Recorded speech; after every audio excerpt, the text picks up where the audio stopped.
It is time for our weekly Mayor's Chat, and we check in with St. Catharines Mayor Walter Sendzik after a big night last night, so thanks for the early get-up.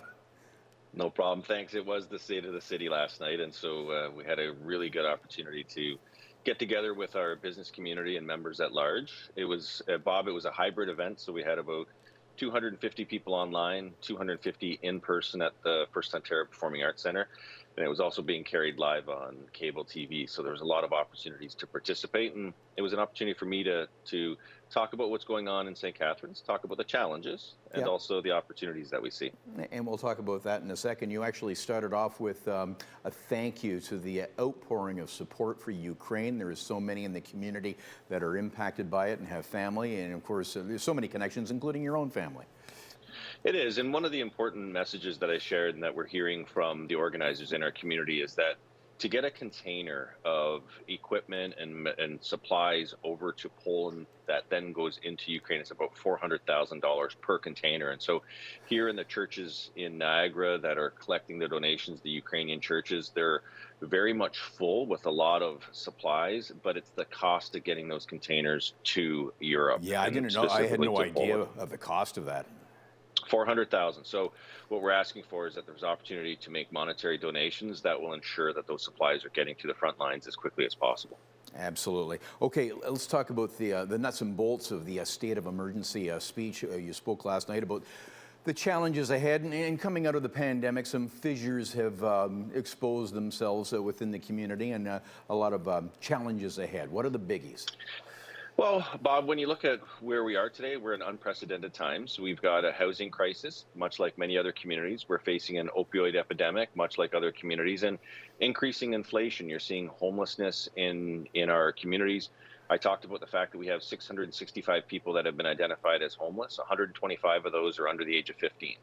So it really does give us pause for thought about how are we going to approach these significant social issues that we're facing, and at the same time continue to retool and rebuild our economy as we come out of the pandemic. And so one of the things I've never shied away from is having difficult discussions. And unfortunately, over the next number of years, a lot of communities in our country are going to have very difficult discussions about what's happening in their community. And so these are unprecedented times, but much like generations before us, we're going to rise to the challenge. You kind of did a spin on JFK's "Ask not what you or what your country can do for you," but you spun it around to you are the leadership. Well, that's very much so. And in terms of us being able to address these challenges, every one of us, so not just a person in the position of the mayor or council, but it's everybody has to find their way into helping with the issues that we're facing. And so last night, it was a challenge. It was a challenge to the business community. It was a challenge to the people who were participating online. What role can you play to help be a part of these solutions? And these are a significant amount of issues that are starting to escalate in communities. And we're going to need all types of leadership to really put their hand up and say, I want to contribute. And here's what I can do. And we can solve these issues, but it's going to take all of us, not just one person standing on a stage. Okay, so there's all these challenges, but what are you excited about, and what can St. Catharines be excited about? We've got great companies here. The backbones of our economy are very strong. We also have opportunities coming up in 2022 with the Canada Games. We've talked about that repeatedly, and that's a great opportunity for us to come together, but it's also going to be a big economic engine. We've got festivals coming back into our community. The Meridian Centre and the First Ontario Performing Arts Centre are really coming back to life, and that's going to drive business coming back into the downtown. We're working with Brock University and Niagara College. Those are education institutions that are graduating the next generation of entrepreneurs and people who can really contribute to the evolution of where the economy is going. So we've got the foundations and the backbone of something that could be very expansive in terms of our approach to what the new economy is going to look like. But at the same time, we've just got to make sure that we're not leaving anybody behind. And that was really the message from last night.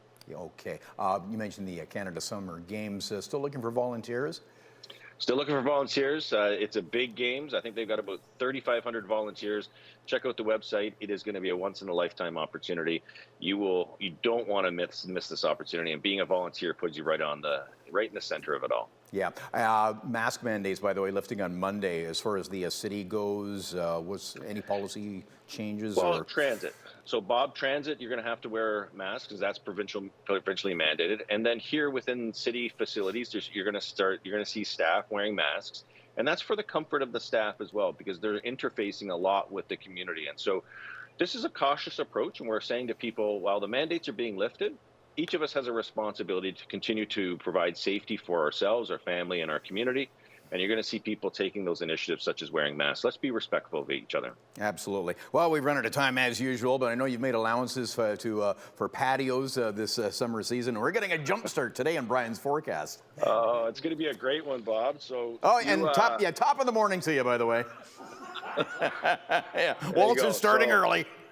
I brought out something that I haven't worn in a long time, so people can see it's the biggest beer stein that I've ever had. Very nice. Sam, Wear that all happy day St. today. Patrick's Day.